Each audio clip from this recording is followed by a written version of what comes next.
There we go. All right. So again, just some formalities. If you haven't attended one of these sessions already, there are just a handful of things that generally everyone's mic is muted. So if you would like to say something, you're going to need to unmute your mic. I have the ability to mute people's mics, but I cannot unmute you. So if you start talking and we can't hear you, you might hear me say, hey, Brian, your mic is muted. So go in and check and unmute your mic. These sessions are recorded. They're going to be posted to the Fortuna Found YouTube page in the week following this conference once I get everything uploaded and processed.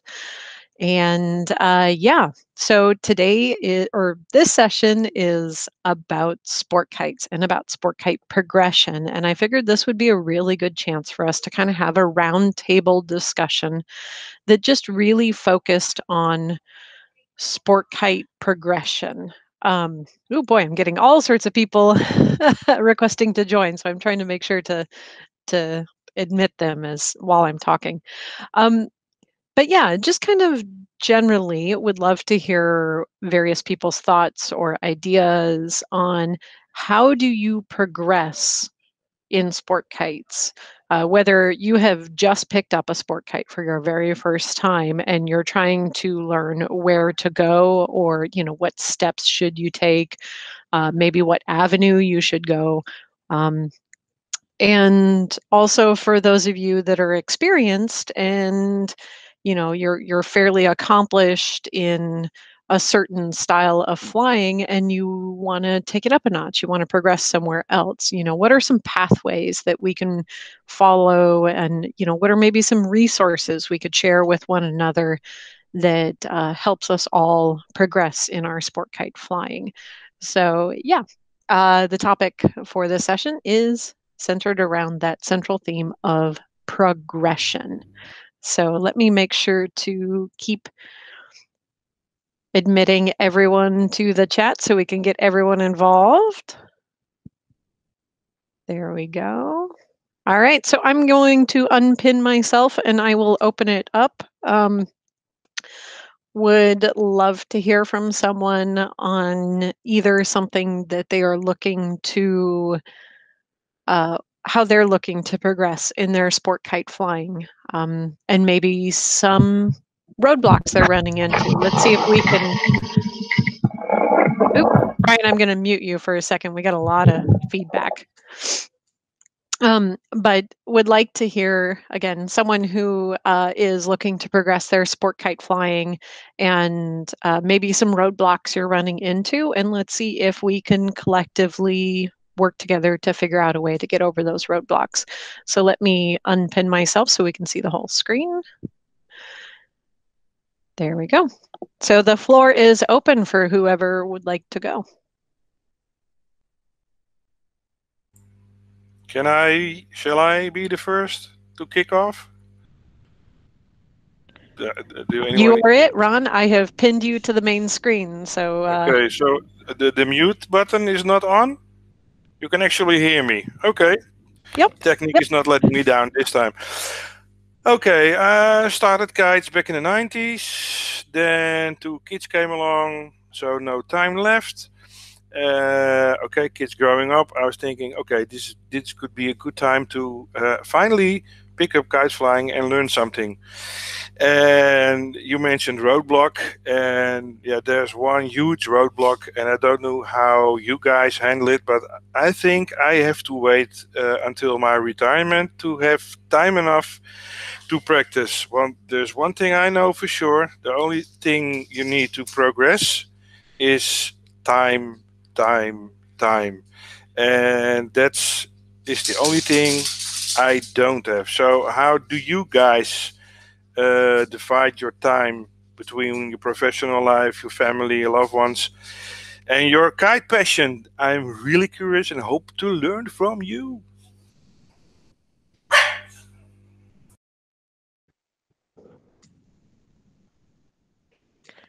So the floor is open for anyone that would care to respond to Ron of how you find time or make time and balance all your priorities.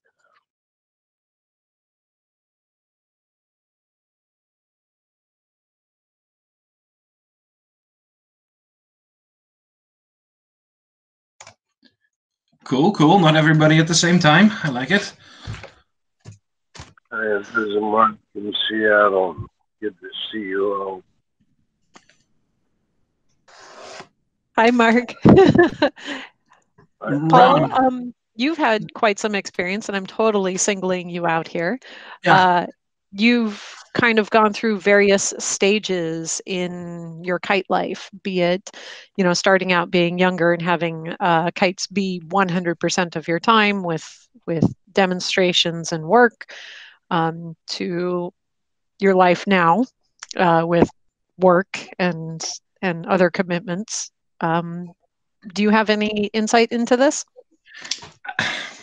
Well, when I made most of my progression, and Ron may remember this from the 90s because I grew up pretty much in the same country. I was very young, and I did have a lot of time available, so I shed my training wheels when I had the most time in my life, which is not fair to, I think, a lot of people in a way that got into the sport a lot later when they already had to balance time. Because those first couple of years are just that important, I think, to get your muscle memory going and trained. That really doesn't answer Ron's question at all. My first thought when I heard Ron talk about this was, you may want to do like, and I think Ron, Stefan Versteeg might have put this in words and on paper as well. In order to balance time, you go with like power sessions, right? You almost map out what you want to do that day, and you make a point of doing that in that 1 hour or that 2 hours that you've got allotted for yourself. It's you make yourself a plan or a goal almost. And I realize at the same time it's a double-edged sword, because I think that takes the fun and the joy to a large degree out of it. I think a lot of us just want to go to the kite field and forget about the day and forget about family obligations, what have you. Just want to be by yourself with your kite and enjoy the wind and enjoy the sun. But if we're truly talking about progression and wanting to achieve and accomplish something, that might have to be, you might have to be a bit more structured about it. Is really the only tip I'd have there. Yeah, if you can make 50-50, you have only 2 hours, then you have a 1 hour training program for yourself, and then the last hour is just fun. And the only thing you have to take care of is not fall back in your training mode because you want it so much. Yeah, I agree with that. And with me these days, I've given, and I just had a short chat after the Brian's presentation. I had a short chat with him about where I'm at the moment, and I'm not doing that much in kiting anymore. My life has had some different priorities. I'm feeling like I'm slowly coming back to kiting again. Also thanks to Nick, who's pushing me relentlessly, for that matter. But for me too, there's several things going on in my life, and I need to prioritize. And that comes with at this point I'm at mental lists, right? What do I want to do? How am I going to do it? And how am I going to slot that in as little time as possible? If you're at a certain trick sequence or a certain, I want to learn this or that, what is the step before that that I already know that might get me to that next step? It's a difficult one. It is really a difficult question to answer, I think, unfortunately. That's normal with most problems, though. I know for me, I know it may not help much, but I'm in a similar boat where there's very little time. So for me, a lot of times I try to do 3 times a week, but 2 of those days are lunch breaks. So it might be a half hour or 45 minutes on the field. It's all I got. So I say I am practicing this one thing today.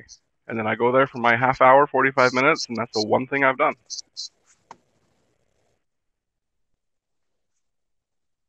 So I'll chime in there. I mean, my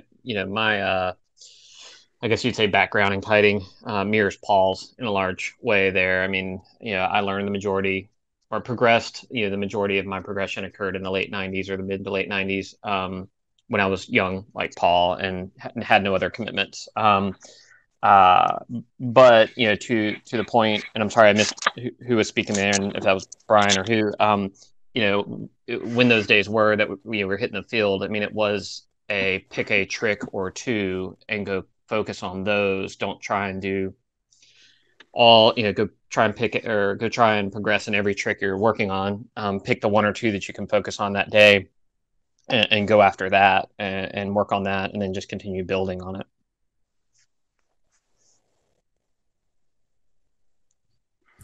That sounds a bit like the flow Dot uses in his videos from back from the 90s. Start easy, start slow, and start building up from there. Well, I mean, I think you bring up a great point there. I mean, the thing that really helped me progress, I mean, I'll give Dodd credit for that. I mean, was Dodd's videos. I watched those over and over again, and would go out to the flying field in mind with, okay, I want to work on that slot machine today, and that's what I'm working on. But I mean, those videos taught me so much because I had no one else around me doing it, and of course we didn't have YouTube and all that at the time, so those were the resource at the time.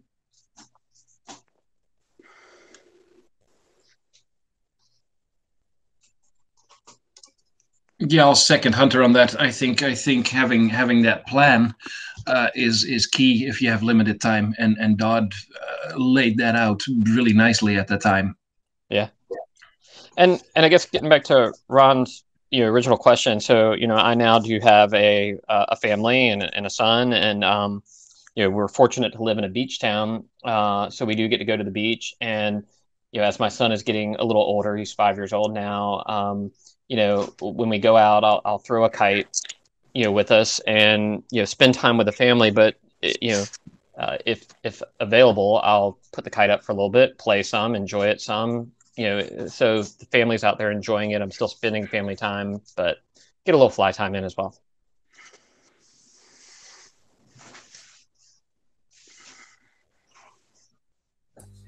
Yeah, the magic is in the planning and time management, just like work.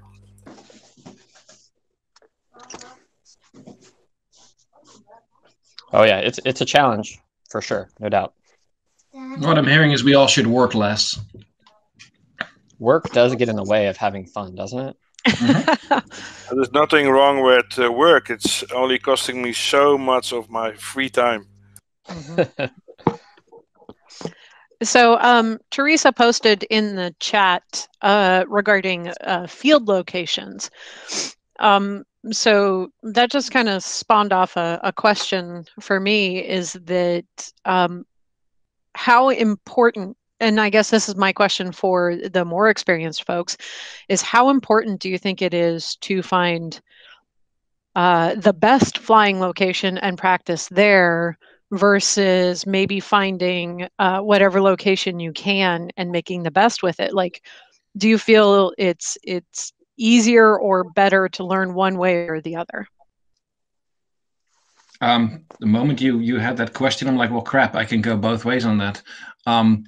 You know me, right? I'm spoiled to no end. If the wind is not absolutely perfect 4 miles an hour coming from the ocean, I'm not even bothering going anymore. That's how spoiled I am. Having said, excuse me. Having said that, if you're a beginning flyer, I can make a point for both. I can make a point for get as much flying time in as you possibly can in all the conditions, all the crappy conditions, and fly, because that's going to just give you a ton of muscle memory. However, I can make a point as well for being a little discerning regarding your conditions and the wind and the trees around you with all the disturbance that comes from that. Because the time you spend in crap wind and crap conditions is just not as valuable, in my opinion, as if you were to learn in good conditions. So I think that it's going to be a very personal choice as to how much time do you have available and how much stoke you've got right now, right? If you've got all the time in the world and you're that enthusiastic, you're going to go whenever. And if you don't, And if you just like it really much, you're gonna have to be maybe a little bit more smarter in picking and choosing the right conditions and or the right location for you. Yeah, and I mean, for me, again, like when I was doing the majority of my progression, I was living in an inland area, and I found the better places to fly there, so I could get some of the cleanest wind that I could, although it still was inland wind that was gusty and turbulent and up and down and all that good stuff.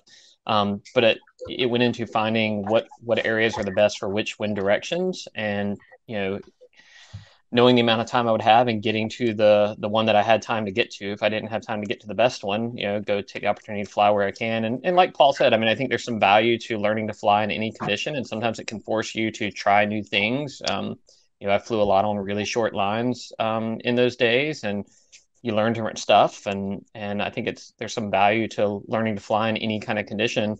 But yeah, certainly, that steady 4 mile an hour off the ocean is certainly the fun. So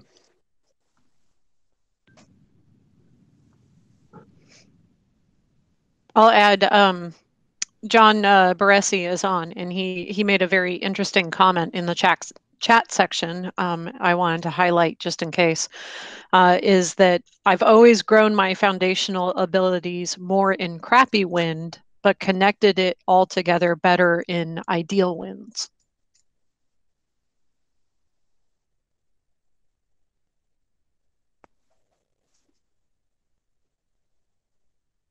Yeah, sorry, I was snacking there. Yeah, I agree with that statement. I do, and I also think that flying and training in crappy wind will get you ready for anything.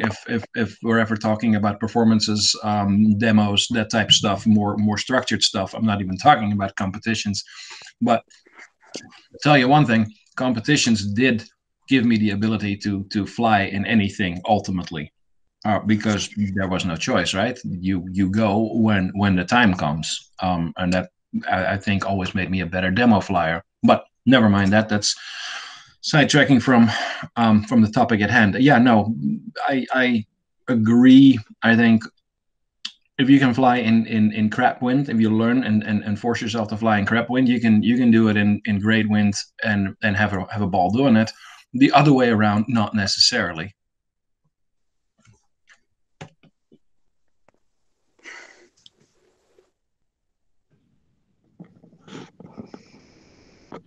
Actually, Donna's got a really, really good point there. And I know Donna is nowhere near a beach that isn't a lake. So, Donna, do you care to weigh in a little bit more on crappy flying conditions and how you've adapted? Sure. Let me turn everything back on here. Yeah, so I'm in the center of the Midwest. And basically, if I waited for good conditions, I would never fly. Basically, the wind changes directions every 10 minutes, sometimes 180 degrees all day long. There's a handful of good days a year. I do have a field that's a mile from my house that's pretty good. It's a fairgrounds. It's big and open, and it's only used by the city 1 week out of the year. So that's my best field. And I would say that flying in whatever kind of conditions you have will help you build as a flyer, but I have had things that I struggled with here at home just click when I travel to the beach and have that good, smooth wind. Certain tricks and things that I had struggled with here at home would just click. And then once I had got it in that smooth wind, I could go back home and do it here.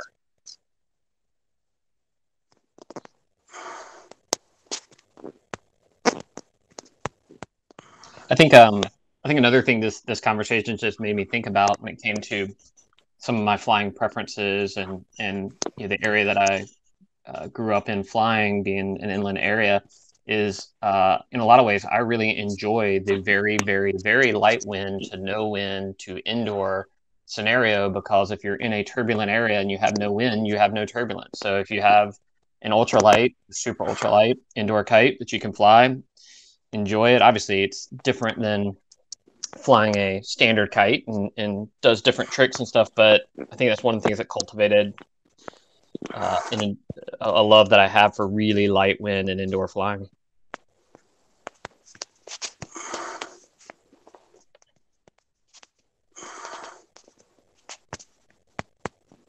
Yeah, I would agree with that too. There's a lot of the summer here that outdoors feels like indoor with no ceiling. So that makes me love indoors a lot too.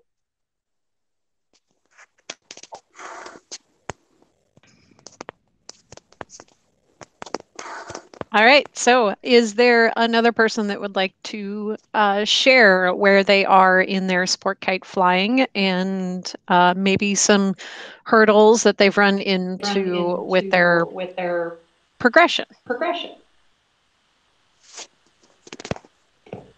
Yes. Go for it. It's all you.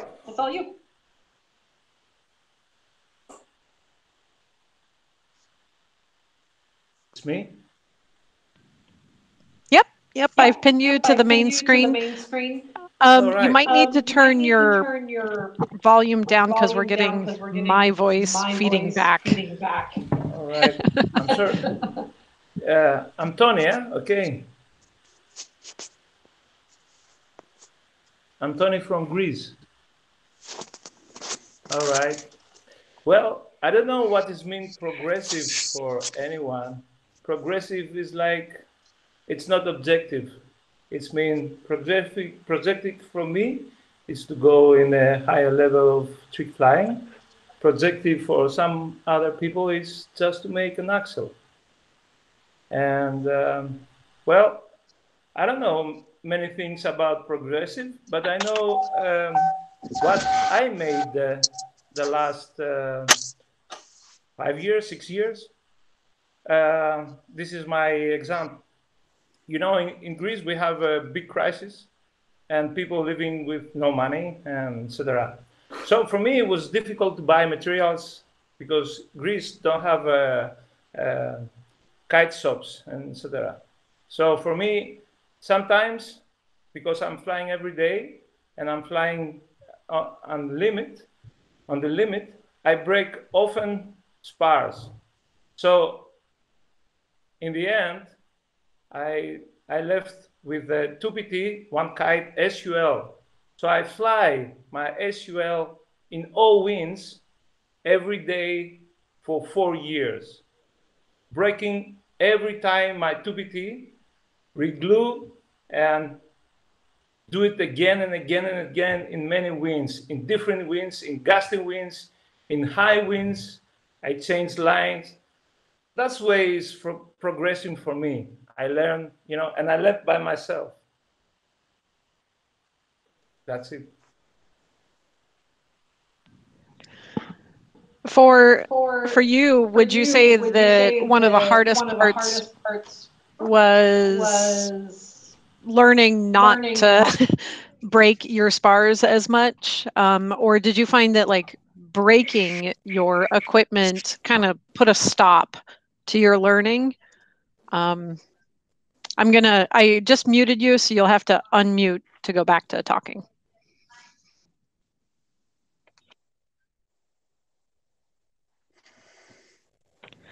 We can't hear you. You'll have to click the unmute button. Sorry.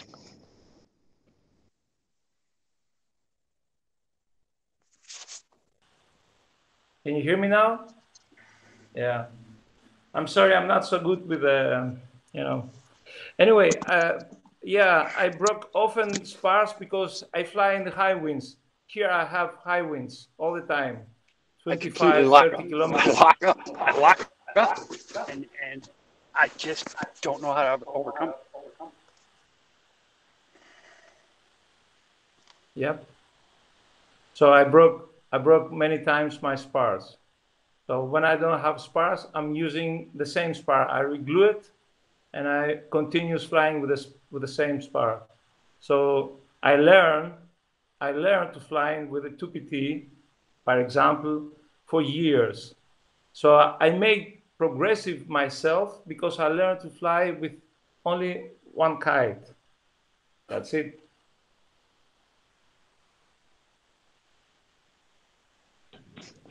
This is JB. I have something to relate that's sort of parallel. Just grabbing a quick second here. one of my favorite tales in kiting has to do with breaking spars and progression. Scott Augenbaugh was one of the most legendary pilots of the 90s and probably my idol growing up. And one of the things that I saw him do is he set up 3 North Shore radicals, all side by side, each of them identical in some pretty strong wind.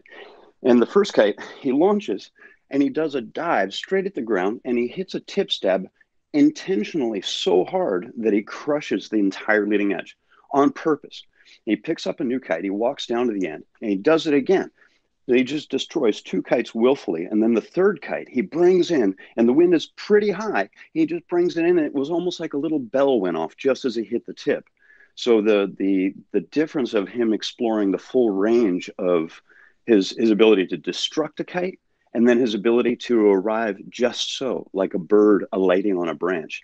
That was just kind of an interesting dynamic in terms of exploring not only the good things, but exploring the bad things, like learning how to crash, for example. That's all I had to throw in on that. I'm back to cooking.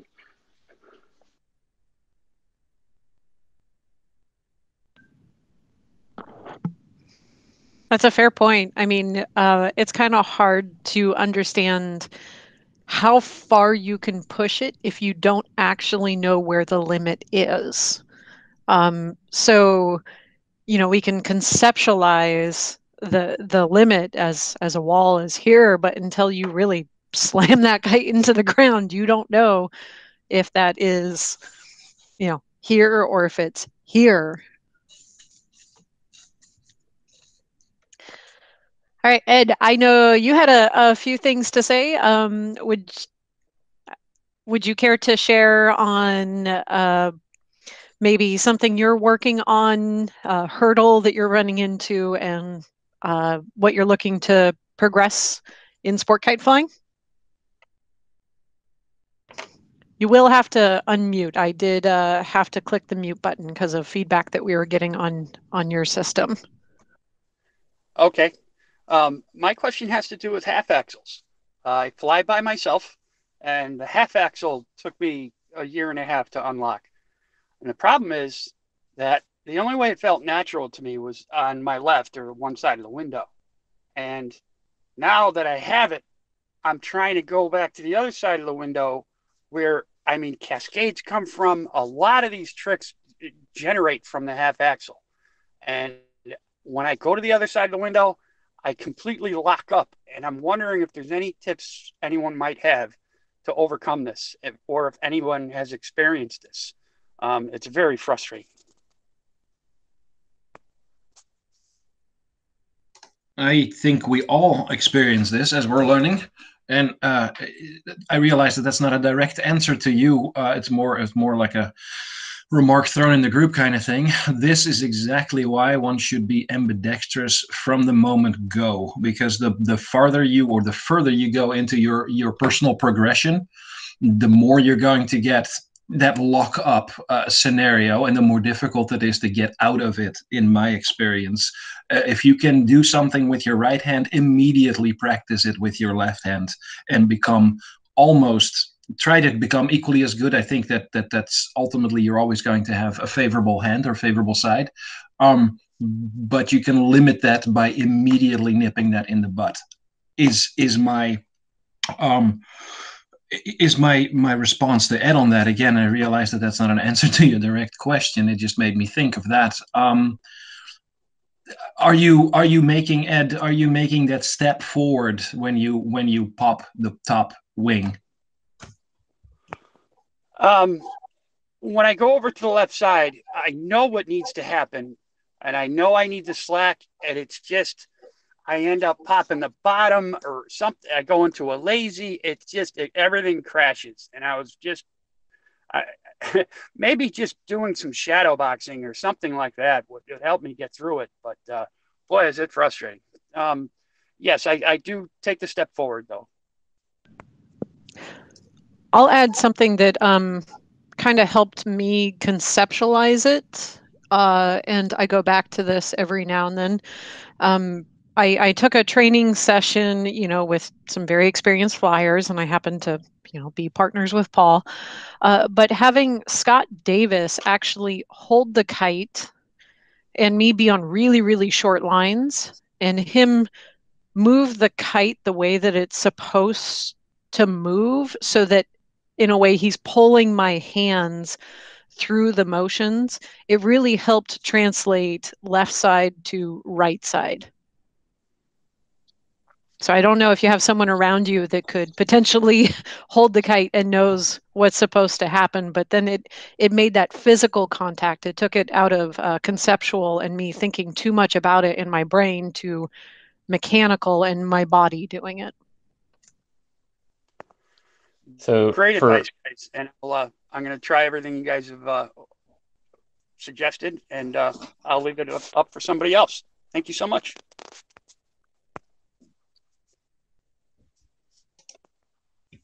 And hooking into what Nick just said, if you're good at your half axel on one hand, if you could potentially break it down for yourself, even if it is just on paper, and reverse that, and try learning it that way. Make your own instruction manual based on the side that you're good at already. That might be a way of getting over this for you, Ed. Yeah, and kind of to tack onto that, I fully agree with what everyone has said there. And I think, I think progression doesn't necessarily have to happen on the flying field. I know for me, when working out tricks or trying to break down that trick, a lot of it happens, at night when you're laying there in bed and you're thinking about it and you're excited. Breaking it down, like you say, you can do it on one hand, so you know how it works. And now it's just working it out to get the muscles to do it right on the other hand. So thinking through it, breaking it down, like Paul said, even if you have to practice pieces of it, knowing the trick isn't necessarily going to work, but practice pieces of it. And then, when you've worked it out in your head, it can help make those muscles do what you're wanting them to do.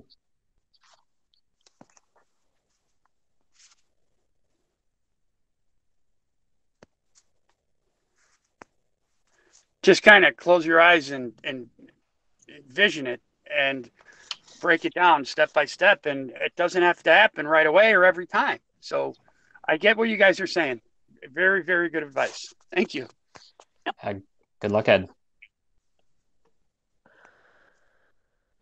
JB here. I'd like to chime in with a quick note as well. As if you haven't done it already, I strongly recommend videoing your own body mechanics. I think a lot of people really end up focusing on the kite, but one of the best things that I have ever done for myself was to study my own body movement. Not just the actual mechanics, but you'll pick up on areas where you can tell you're not fluid, or there's a hitch, or whatever it is, but just watch it over and over again. Biggest tip I would have on that is never be judgmental. Don't have an opinion on the matter. Just watch at least 30 or 40 minutes of yourself at work. And I think just even that absorption without a lot of intellectual activity going on, you'll still actually find you have more understanding when you step back into it.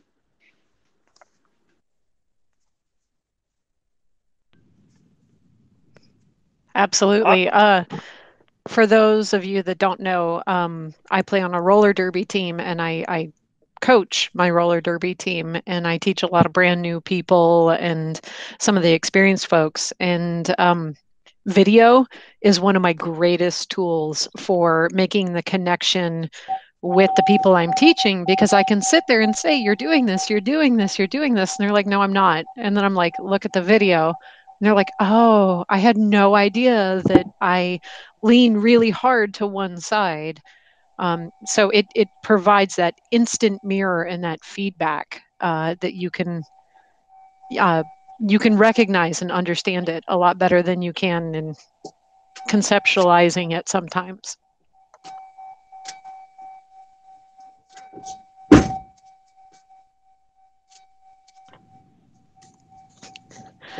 All right, so Ed, I'm going to mute you again. We're hearing a lot of feedback, so just a second. You're our favorite buddy to mute. I'm sorry. All right, so is there someone else that would like to talk about where they're at with sport kite flying, and whether you're brand new or relatively experienced, and what you're either looking for in progressing towards, any obstacles you're encountering, or maybe you want to change up what you're doing?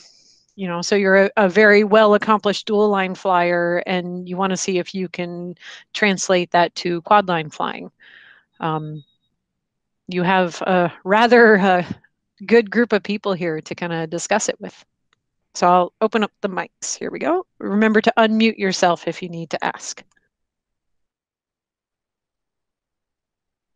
I think I'll take the floor next because we're here. So I have been flying for real flying for about 6 years now. Did it a lot as a kid, but rediscovered it back around 2014. Anyway, just recently unlocked the Axel family with some time with Fraser Woolley. I don't know if anyone knows him. He runs the virtual freestyle kite website, or helps run it.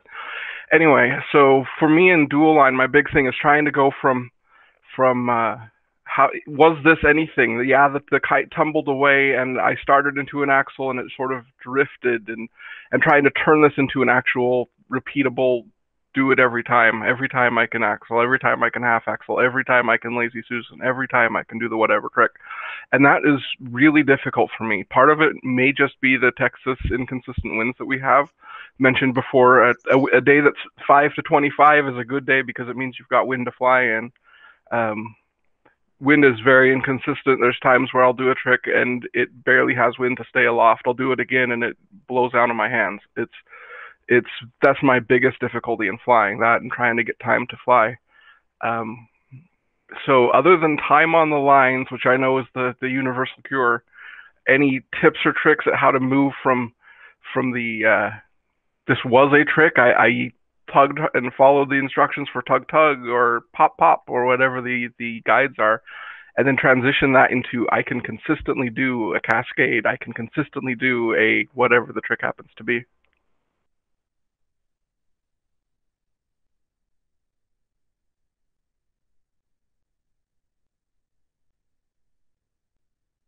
I'm seeing head nodding like, nope, other than time on the lines.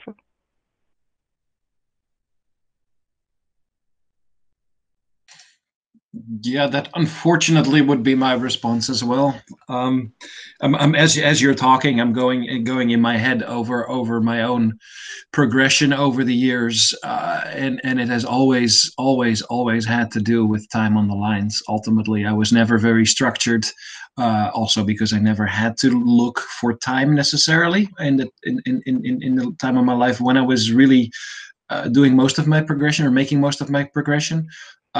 So it was always just time on the lines, just stupidly repeating until it clicked. Yeah, and as was mentioned, the video, I should have mentioned that. I record it and watch it back later and see, yeah, it was what I saw. It was how I felt, and it's hard to not get attached sometimes to just say, yep, that's what it is. Whether or not I like it, I can change that, but it's what it is right now. So I think time on the lines is the only answer I have with it, but I want the better answer, like do this, but I don't think there is one. Brian, I have something to offer. In a lot of the one-on-one that I do, particularly with dual line, I find that a lot of pilots, like when you're, for example, you're crossing the window and you're going to try a half axle or whatever it is, I kind of find that most pilots just pepper it in wherever they happen to go.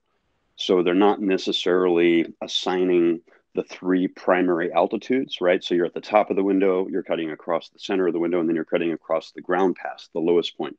So to actually identify those and be very consistent in where you're laying in those attempts, and then shift the gear. So do nothing but low ones and make sure that you're very honest about having a good, clean, straight line, entering whatever trick that is at that altitude repeatedly. So you have a very consistent kind of measurement back from it. But if you're more consistently coming out diagonally or you're higher in the altitude, the kite behaves very, very differently in all those cases. So to summate that, I think being a little bit more clinical sometimes, short of limiting your soul and your fun, being much more clinical about your approach and exactly where you're going into the window on that repeatedly. Yeah, I know we've talked about this before, you and I, it's like with quads, I know I can set up the same conditions or nearly identical conditions time and time again. I'm a lot farther along on quads, but on dual lines, especially because of the wind, it feels like every approach is different. There's no, I mean, when I hear Paul talk about perfect 4 miles an hour off the ocean. It's like, that's in some ways sickening, but it means he can reproduce exactly the same conditions time and time again. He can do it 10 different times, and it is physically the same exact motion. But for me, like I mentioned, one time there's no wind, it barely stays aloft. The next time I do it, it is blowing out of my hands, and it's very difficult to do it reliably again and again like that.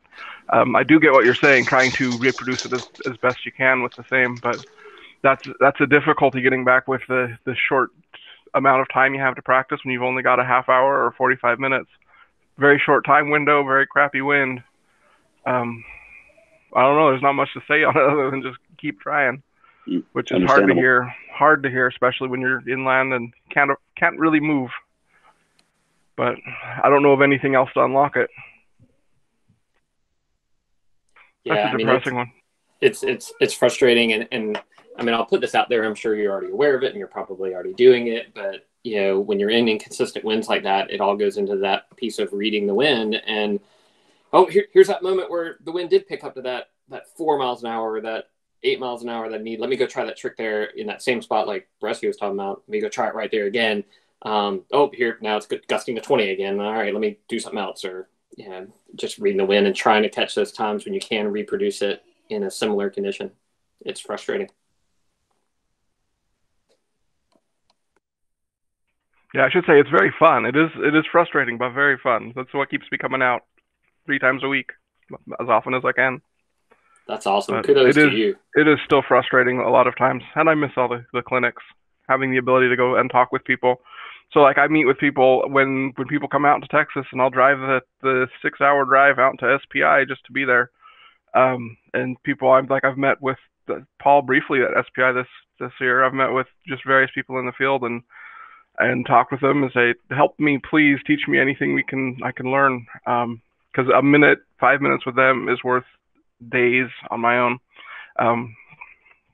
Meeting with Fraser Woolley was really useful. He stuck around for an hour and a half, and we went through and unlocked the axle and half axle, the pieces that I was missing, the frustration of getting wingtips. And he's like, you should not fly on this kite. While the Hydra is a wonderful kite, these wingtips, the winglets, I kept getting tangled in the winglets. So we switched to kites that don't have winglets, and sure enough, all the wingtip tangles went away. So while I love that kite, it's one of the frustrations is, can't have winglets. Something I've learned. But just these little things, I would never have really figured that out on my own. All I knew is, hey, wingtips get tangled a lot. And suddenly having someone tell me this is why, try something different, that was a game changer for me.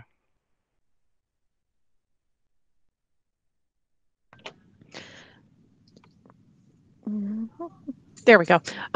That just kind of reminded me of, my parallel path with roller derby and with, I used to be a ski instructor. And it's kind of something to take note of, is that at first, when you're just learning and you're in the very, very beginning, you don't blame the equipment, because there's just so many levels of what you need to understand and learn and get a better comprehensive feeling for. But as time goes on, you can start looking to the equipment as being the thing that is holding you back, right? So a change in equipment can completely change how easily you can feel a trick. There, again, my kind of parallel path here with skating, there's a very specific skating skill I could not do for the life of me, and all I did was change out my wheels, and the skill became really easy. It clicked with me. I felt the muscle patterning that was associated with it, and then now I can do it with any skates, any wheels on there. So sometimes changing out the equipment is very important. I don't use it as the first go-to when people are learning, but down the line, if you're struggling with something, absolutely try changing out your equipment. See if it changes the feel for you and makes it click.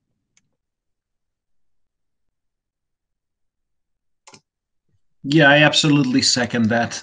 You're gonna have a first kite, and it's gonna help you fall in love with kiting but it doesn't by any means mean that that's the kite that you particularly are going to connect with as you progress.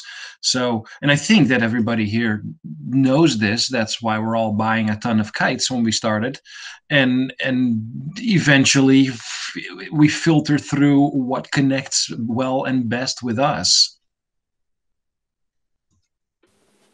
Yeah, I mean, I think that's a great point. I mean, I know as I was progressing and learning the most, I flew a lot of different kites. And yeah, we all know different kites have different characteristics, and certain ones did perform certain tricks easier than others.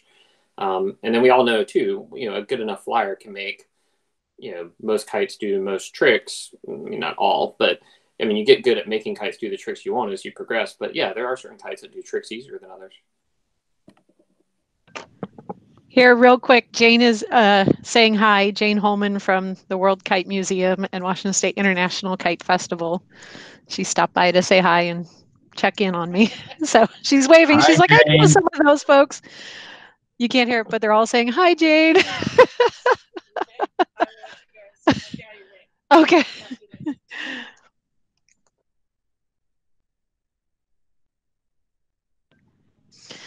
All right. So is there someone else that wants to go on where they're at and maybe some hurdles they're running into, or questions on changing up kind of the style that they've been in? I'll bring up something that maybe a lot of people aren't at, except perhaps the people like John, like Hunter. It's slightly less about progression. It is more about motivation. What keeps you wanting to come back to the kite field and do that thing again? Would be my question, because that is honestly something that I've struggled with a little bit.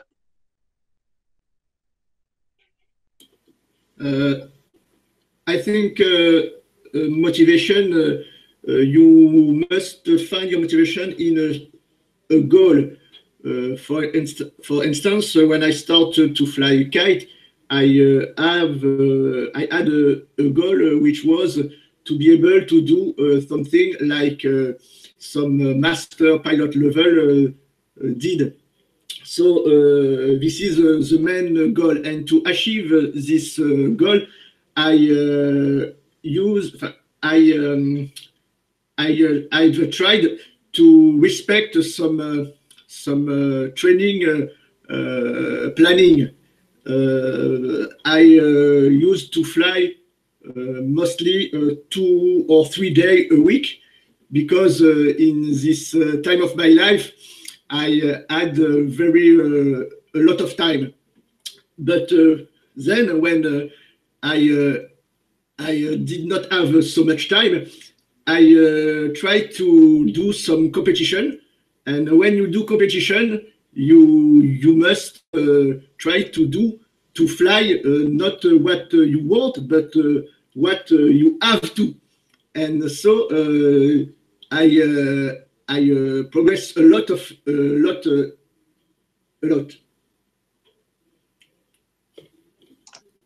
I appreciate your response. It's something, though, especially when we're talking about competition. Let's be honest, it doesn't really exist on this side of the pond anymore. So that is not something for me that is motivational anymore. In addition to that, I have achieved in competition pretty much what I wanted to and what I could. So that too is not really there as a main motivator anymore. The only thing I can think of at this point is new flyers and helping new flyers. But even there, I feel like,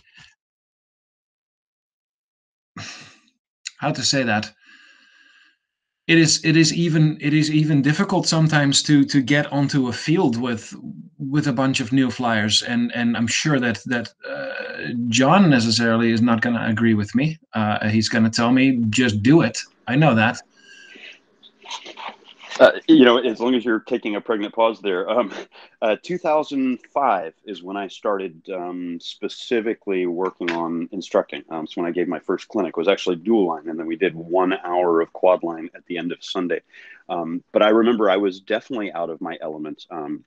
I felt I was motivated by requests to share some of what I'd learned, and I just kind of, especially getting involved with kite life, I just had this kind of growing sense that I needed to do more than just fly and just be myself, but I needed to emanate that somehow and let it bleed out. And I was not comfortable. I was awkward in speaking and trying to relate my ideas. My psychology was resistant to the interplay that comes along with interacting with so many people. But now, having done well over 100 workshops worldwide and doing so much personal instruction, as it's gone along through that whole period of time, I found progression there. I found myself growing into it and finding a deeper love. And doing that has been the strongest thing for my progression. Teaching and not just the teaching, right? It's very easy to get caught on the sentimentality of the idea of teaching, and that is a wonderful aspect. But just the pure mechanic of having to build a vocabulary and articulate something that, frankly, there is no professional vocabulary for. We're still writing that, forgetting it, and then rewriting it every 3 years.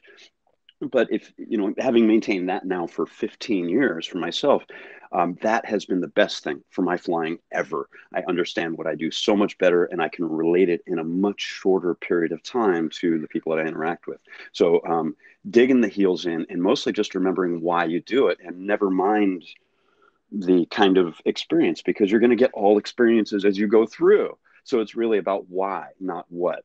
And as you go through, the what will define itself based on why.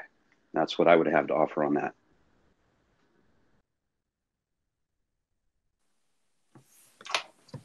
Thank you, John. Thanks for a good one. Yeah, I mean, I'll try and comment on it. I mean, I struggle with motivation as well at this point. But I mean, the times I do get out and fly, it's for the enjoyment of doing it. But it's hard. And I mean, I guess to kind of bleed this over into another question. I mean, one of the things that I have always enjoyed over the years is when you do have someone in your area that you can fly with. I had flyers around me in the 90s when I was learning to fly inland. Paul lived here for a number of years, and he and I collaborated together and flew together a lot, and we had a lot of fun, and we created some videos. And I mean, that was a motivator at the time. Just the fun that was creating stuff, whether it be kites and videos and content and different things like that. But now it certainly is a struggle. And I guess when I do have that urge to go fly, it's just for the love of doing it, and just for the fun of it, and being out on the beach or on the field. I love being out there in those sunset type situations, and you just kind of look around you and you go, yeah, this is what, why we do this. It's just the fun and being out there and that kind of thing.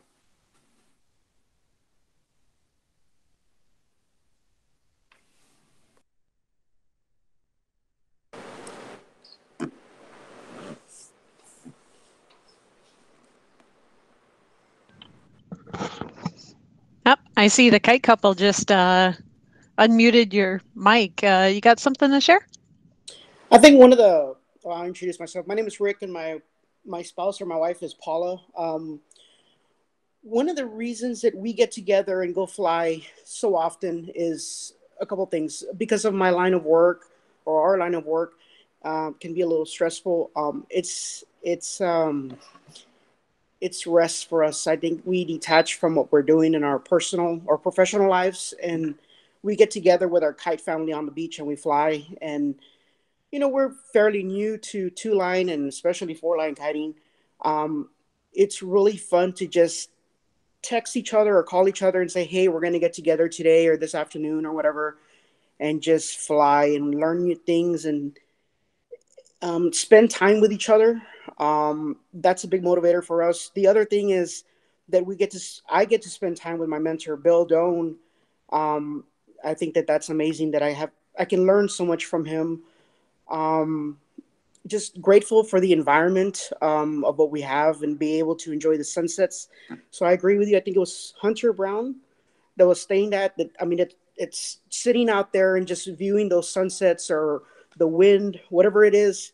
It's a beautiful area to be in, just to relax. So just wanted to chime in on that. Can I comment on that? It feels like, and I think that feels the same for me, that flying with others most of the time feels better than flying in your lonesome. Am I the only one?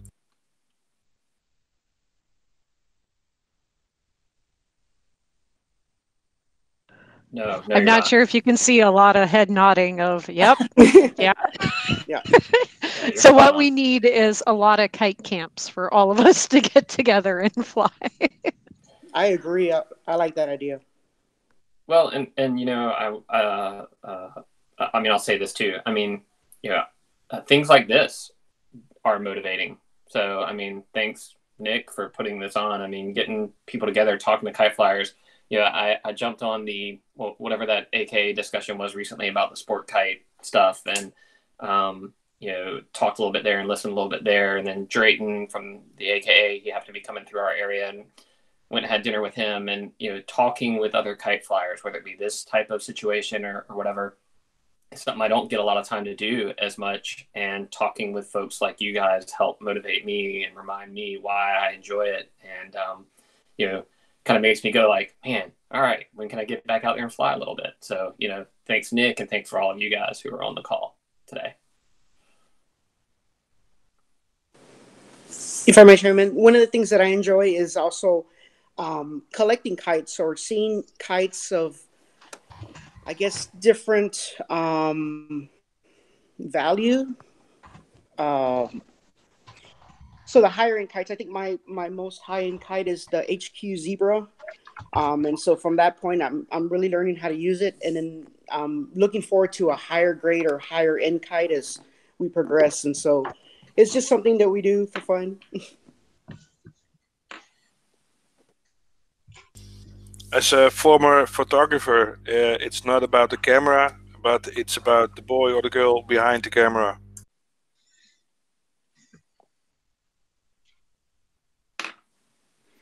Here. That brings to mind something else that I've enjoyed. Sometimes flying a kite that doesn't have all of the abilities that you normally live in. So if you're a really trick-heavy pilot, if you go and fly a spin-off for a Team Hawaiian, a really classic kite that doesn't have all those tricks, it forces you to sort of dial down to meat and vegetables, as it were, and kind of get back to basics. And then sometimes in those basics, you find new advancements. That's what I found in my own experience.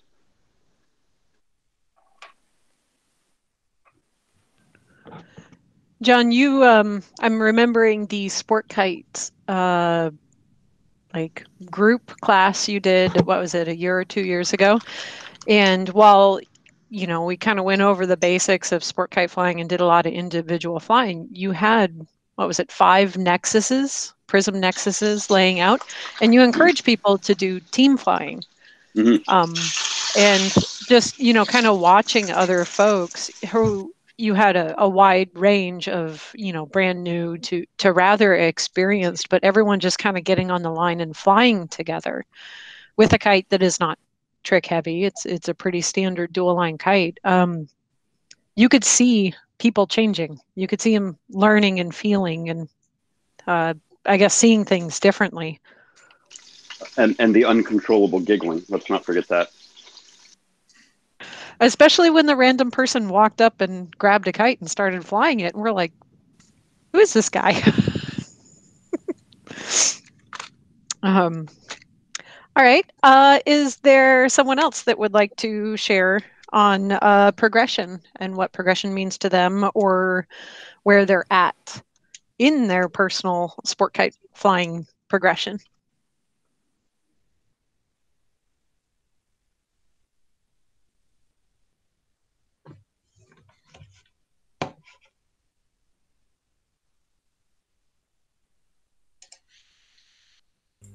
I get more joy out of handing over a kite on a kite festival for others to learn than flying myself. If I have to compare it, 1 hour learning somebody to fly is better than a week flying on my own.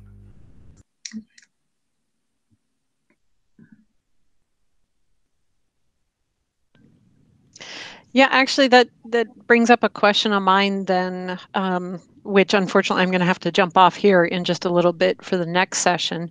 But what are some things that maybe we collectively, you know, with all of the brain trust that we have here, that we could do to help people outside of our community kind of progress through sport kite flying? So you've got, you know, Joe Schmo has just gone and bought a dual line kite, and he's probably going to slap a tail on it and do circles in the sky. How can we help him progress and really love the thing that he is doing? First, you need to find him.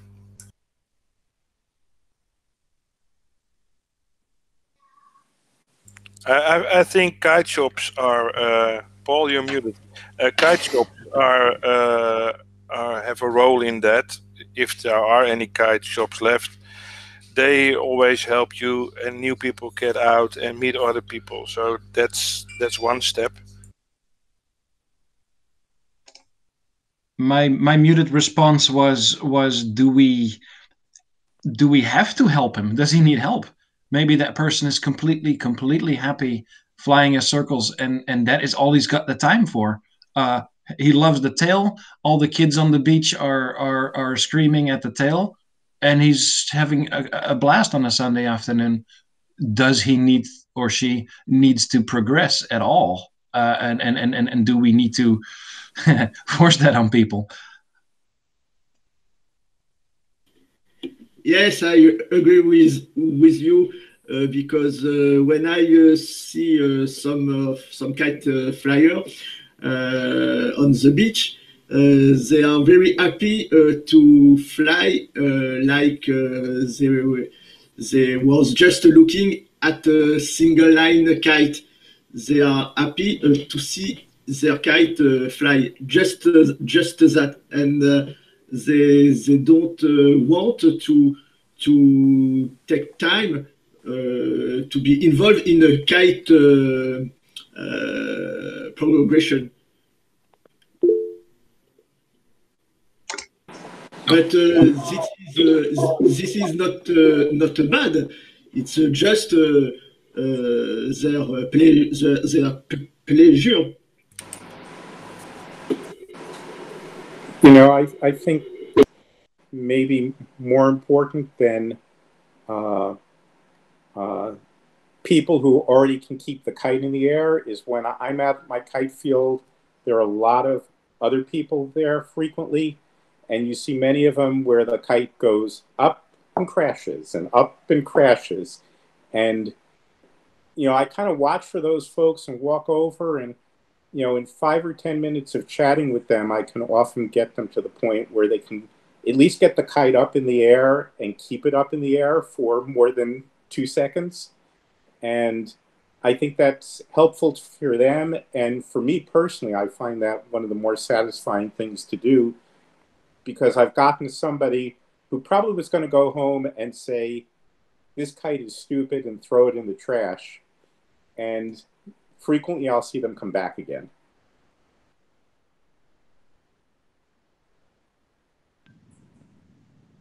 Yeah, I guess that highlights kind of this whole conversation highlights on exactly how we're defining progression. The absolute distilled down version for me is progression is you getting the most enjoyment out of what you're doing.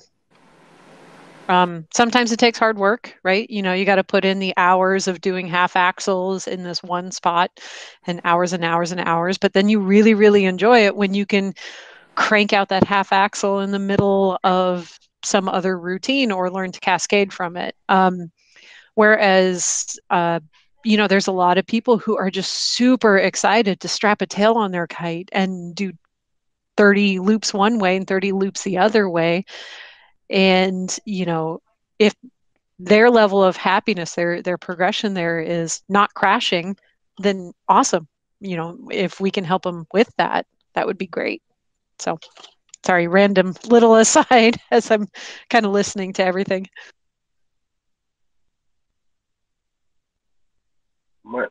This is Mark in Seattle. How are you guys? My current progression is coming from a physical therapy standpoint.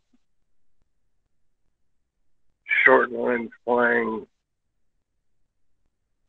in parking lots was a big focus for me 5 years ago. And I had a traumatic brain injury and then busted up collarbone, and it's really messed with my balance. Now that I use short line flying, I'm not back to flying on asphalt, but I'm flying in little patches of ground on anywhere from 15 to 30 foot line set. And I get a lot of people that come up and ask questions. And I tell them about indoor flying. And it's surprising in the amount of people that have shown up just from those little conversations. That my brain just took a left turn. My main focus right now is just trying to convince myself to go out and fly a couple times a day, even if it's only for 20 minutes. At least it got me off the couch, got me out of the house.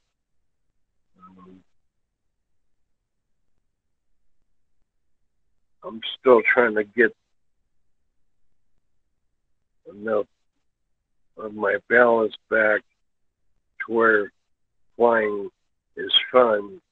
Right now, flying is friggin' work because my body isn't coming back as fast as it should. And then I had that cardio issue at the beginning of August, and that set me back big. And I'm trying to plug along and trying to get back to being crazy old Mark, because nothing worse than Mark talking to Mark about Mark. It's Well, Mark, we have some very, very fond memories of you flying in the parking lot and entertaining others. So we're definitely looking forward to having you back, not on the field, but in the lot. yeah. Unfortunately, over the past 4 years, 3 of my key parking lots now have buildings on them. And so I'm having to go search out new asphalt to fly in. Actually, I'd just like to be able to fly out in front of my house, but again, I'm not asphalt proven yet, and I can't take any more head injuries, or I don't want to take any more head. Well, definitely, please stay safe. So I need to jump off of this call and get the next session prepared. But by all means, please do continue to have a discussion. The meeting should continue, even though I leave, and the recording will continue until the last person shuts the door, shuts off the lights, and leaves from the meeting. Just real quick, next up, if you are interested in attending them, we do have we're going to go into some kite making sessions. So we have a fade paint technique with Scott Hampton up next, followed by answering your applique questions with some master kite builders and kite makers from around the world. And then Dying for Color with Ron Bohart, followed by Flight of the American Fighter Kite from Stephen Childers. And then again, we have another Sport Kite chat session this evening, and that one is all about elements. So it's elements of design and maybe elements of choreography and flight. So like really breaking it down into, you know, the tiniest nuggets and elements that we can kind of figure out and understand and discuss. So with that being said, I'm going to sign off and I got to get the next session going. Thank you everyone for attending. And by all means, please continue on with the conversation. Just remember that most of your mics are muted, so you will have to unmute them if you want to keep talking. All right, so see you guys at the next one.